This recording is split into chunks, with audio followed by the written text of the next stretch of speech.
I'm delighted to start off with being able to introduce Davies Arai from the UK, founder of Transgender Trend, who will give you an update on the situation and what's happening in the UK, but also of significance internationally. Over to you, Stephanie. What I'm going to do today is give you some background. I think everybody knows about the Keira Bell case. So I'm going to give you some background into what's been happening in the UK over the past 5 years, which has led to that, because it hasn't just emerged out of nowhere. I'm going to focus on health rather than education, which I will mention. But as you know, it's very significant what is happening in schools and how children are being indoctrinated into this idea that they have an innate sense of their own gender, and it's this that makes them a boy or a girl and not their biological sex. But I will focus on the medical transition of children, and I'm going to start with the year 2015, which I think is a pivotal year. Transgender Trend was founded in 2015. Stonewall added the T to the LGB in 2015. But of course, and it was the year of the exponential rise of children being referred to the Tavistock Clinic, and that was driven by the number of teenage girls who now make up 75% of referrals to the Tavistock. Of course, there was a lot of work going on behind the scenes. This sort of surge in transgender identified children just didn't start in 2015. There was a lot of policy capture behind the scenes, a lot of work going on with policymakers from trans activist organisations across education, health services, media, government departments, that led to this, what seemed to be a sudden trend of trans-identified children and young people. I'll just go through briefly what that entailed. So in the media, Trans Media Watch and All About Trans are the groups in the UK had the biggest influence on the media. And prior to 2015, we'd seen really a flood, over the previous 2 years of stories of brave transgender kids coming out and their supportive parents throughout the media. But I think it was the capture of the BBC and the BBC's promotion of this to children that has had the biggest impact. All About Trans in late 2011, 2012 organised 3 workshops at the BBC and Channel 4, including a trans camp in 2012. And this was a day dedicated to exploring creative solutions to major stumbling blocks in the media's portrayal of this misrepresented and misunderstood community. And at this meeting, participants were split into groups to explore 5 main issues. And number 1 was, there is very little awareness of the existence of trans children. How do we change that? And contributing to the event was Mermaid's CEO, Susie Green, together with Jackie Green, a transsexual adult child who underwent genital surgery at age 16 in Thailand. And that's an operation that is illegal in the UK for under 18s and is now illegal in Thailand as well. So the BBC was trained right from the start by the most extreme, by a long way, parent in the UK in terms of her beliefs and the medical intervention that she sought for her own child. In health, GIRES are the organisation who perhaps had put the most pressure on the NHS. It was interesting, I went along to a meeting, an open consultation with the NHS in 2016, where the NHS professionals were clearly deferring to GIRES and other adult trans activists. GIRES produce e-learning training for GPs and medical professionals with no qualification to do so. And this training has been offered on the Royal College of General Practitioners website. Mermaids were involved with Tavistock with the Gender Identity Development Service, or GIDS, right from the start. And it was Mermaids and Mermaids' parents who pressured the GIDS to run their puberty blockers trial, which started in 2011. In schools and education, we know that a group called Gendered Intelligence have been going into schools since 2008. GIRES were the first to produce anti-bullying guidance. That was published by the Home Office in 2010. Gyres have also produced books for early years primary school children. Stonewall were already established in schools and actually at the time produced some excellent anti-bullying materials. So they had an established reputation. And the school's guidance that's used mostly across the whole of the UK, the All Sorts guidance, was first published in 2012, updated in 2014. So by the time 2015 came, there was a lot of work that had been done in the background, and so that surge in referrals was not surprising. In the media, I'll just start at the end of 2014. The BBC broadcast a programme called I Am Leo, which was a girl who transitioned based on the fact that she liked skateboarding and football, all stereotypes, and pronounced that she had a boy brain and a girl body. And this was on CBBC channel, which is for 6 to 12-year-olds. So it normalised medical transition, it normalised puberty blockers.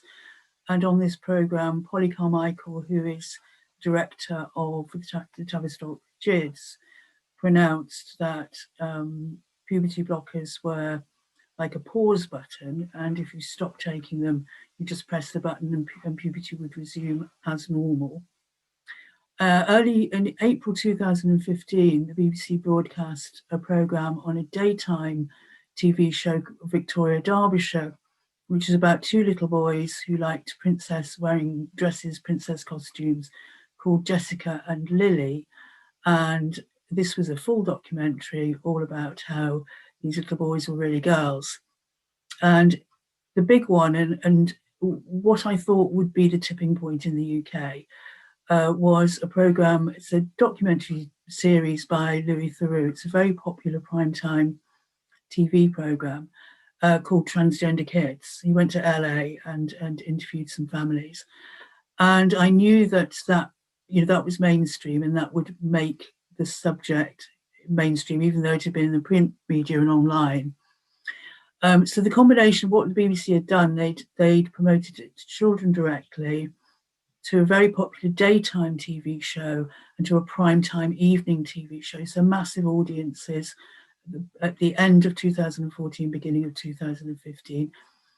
And the Tavistock GIDS collect their figures, referral figures from April to April.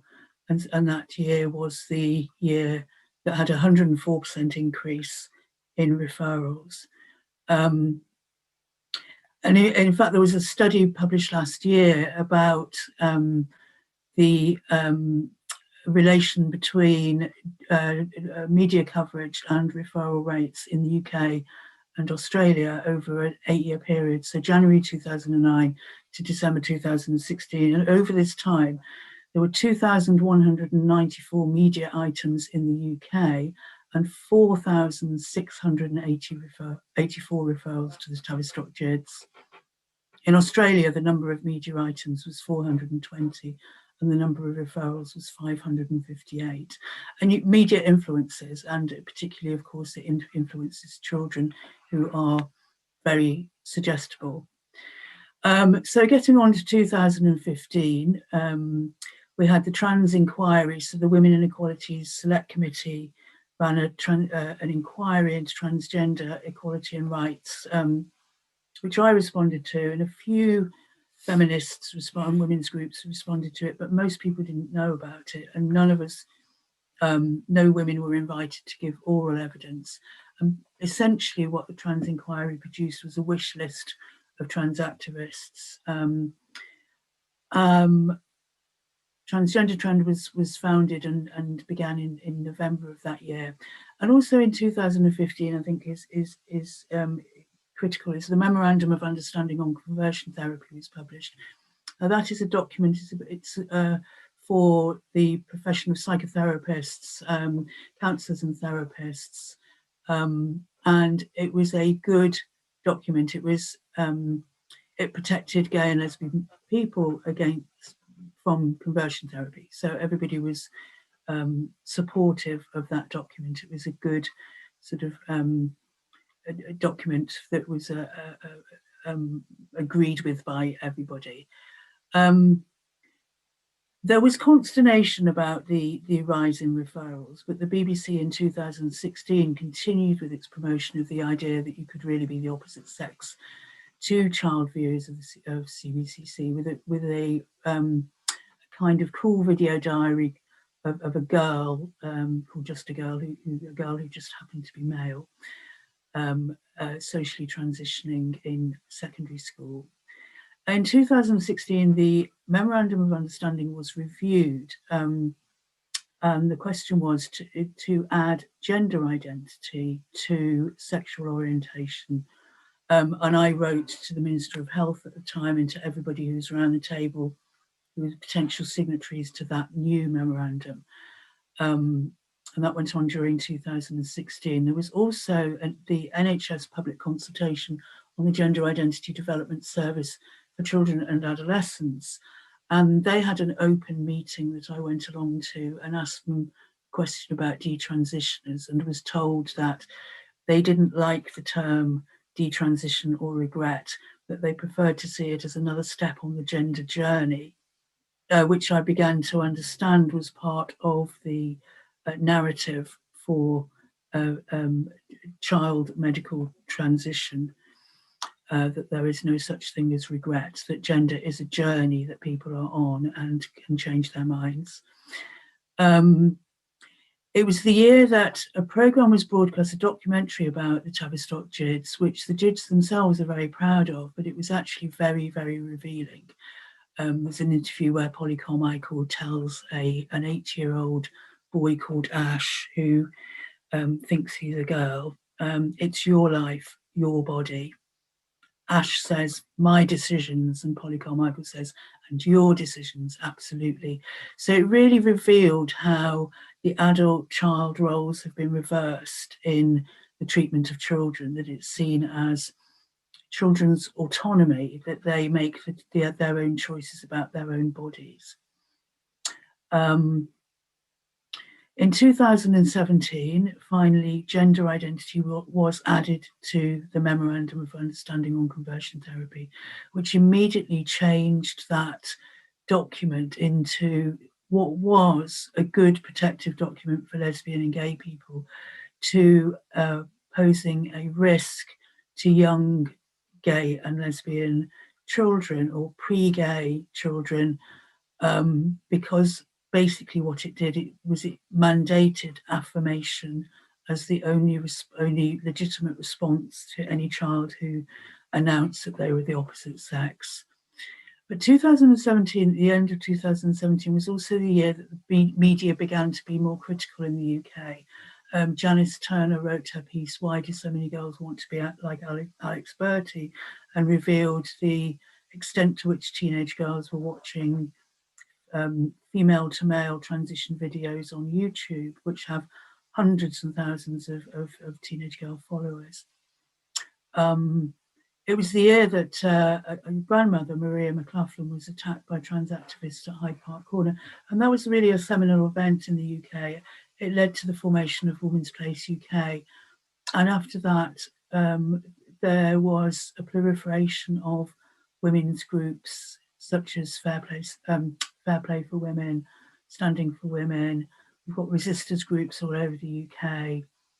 Man Friday were very funny activist groups, a lot of humour, a lot of activism. Standing for Women did was Posey Parker doing the billboards of the dictionary definition of woman, adult, human, female. So there was a lot of different kind of activism.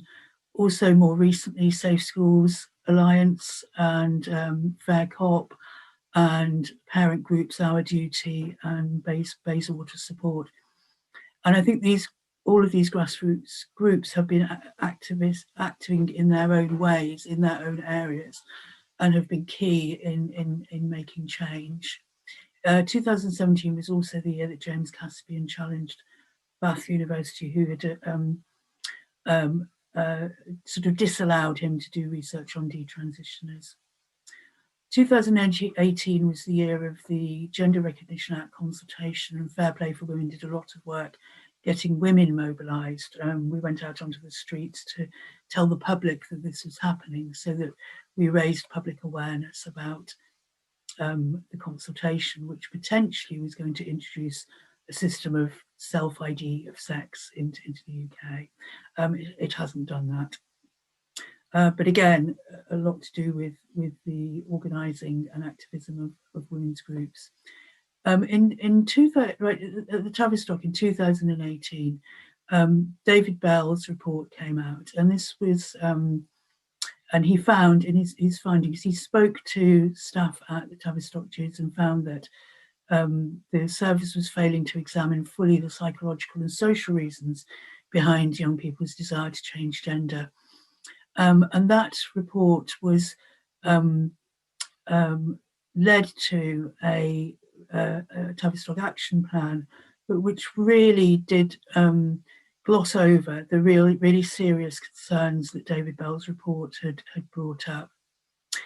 I think one of the pivotal things in 2019 was that Michael Biggs published on Transgender Trend a piece about the Tavistock puberty blockers trial. It was called Tavistock Experimentation with Puberty Blockers, Scrutinising the Evidence. And he found an unpublished material pertaining to looking at the first 44 children who'd been put on the puberty blockers trial and the results after 1 year. And he found that natal girls showed a significant increase in behavioural and emotional problems after 1 year on puberty blockers. One Dimension showed a significant decrease in physical well-being. And the most disturbing thing is that after a year on blockers, a significant increase was found in the first item, I deliberately tried to hurt or kill self. And that was in the youth self-report questionnaire. Subsequently, that was covered by Newsnight. And part of, I think, what has led to the situation in the UK now is some very courageous journalists. And Newsnight are BBC, but they're sort of quite independent. And also Lucy Bannerman at the Times had published some articles from the David Bell report, which had been leaked to the Times. And the Times actually ran their front page headline, "Calls to End the Transgender Experiment on Children." The Health Research Authority report came out that year, which looked at the process that the Tavistock went to get ethical approval for the puberty blockers trial. And their finding was that the real purpose of blockers is to commit children to permanent medical transition. And they said that the Tavistock should be honest about that.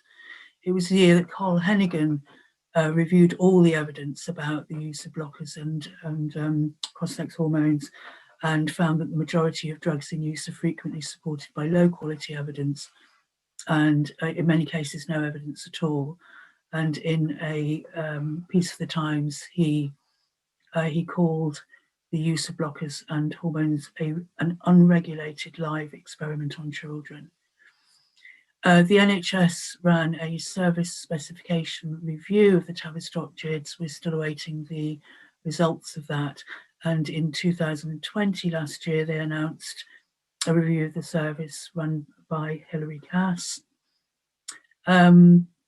Newsnight in 2020 reported on the David Bell report, and the Marcus Evans, governor at the Tavistock, resigned, and all of the details of David Bell's report came out in that Newsnight report. So again, a massive evening audience. That's a sort of flagship show in the UK.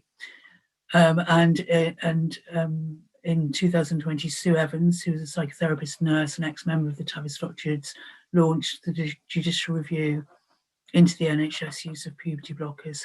And the case was then taken up by Keira Bell, who had been damaged by the treatment and regretted the treatment herself. And subsequently, we've seen the Care Quality Commission report on the Tavistock GIDS, which is damning, and found them inadequate. And also the GIDS puberty blockers trial report was finally published the day after the trial, not the trial, the judicial review. And it vindicated everything that the judges had found. And the judge's decision was that children under the age of 13 were highly unlikely to be capable of giving informed consent to treatment with puberty blockers. Children under the age of 16, it was very doubtful, and even 16 and 17-year-olds, that the clinicians should seek approval from the family court if they had any doubts whether it was in the child's best interest. So the result of the judicial review was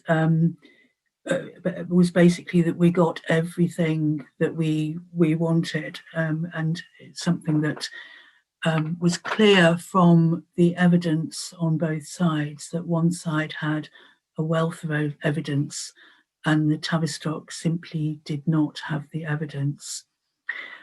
So that's a little précis of how we got to where we are. There was a lot of work from brave people, from activists, from journalists, from Tavistock GIDS clinicians themselves, and that's how we got to the situation we are in now, which I think is going to change things globally. So as quickly as I can, I forgot to mention in the UK, we've got LGB Alliance and 2 lesbian groups, Get the L Out and Lesbian Rights Alliance. I think that's key, fighting for lesbian rights, because they are the most affected by this. I'd like to take up the word mother. We had a great victory in the House of Lords yesterday or the day before, because we reinstated the word mother into a maternity bill, which previously used the word person. I can't quite believe that in 2021 that is a feminist victory. But what I'm saying, I absolutely agree. Mothers are the lioness protecting our cubs. I'm saying to parents in the UK, mothers are the ones that must stand up and say the emperor is wearing no clothes. And the Keira Bell judgment showed that so clearly. Every country in the world will be affected by the Keira Bell judgment, and every mother can use that to say the emperor is wearing no clothes, and we stand up to protect our children and to act against this harmful movement. And I absolutely agree, mothers have so much power, we must not give it up.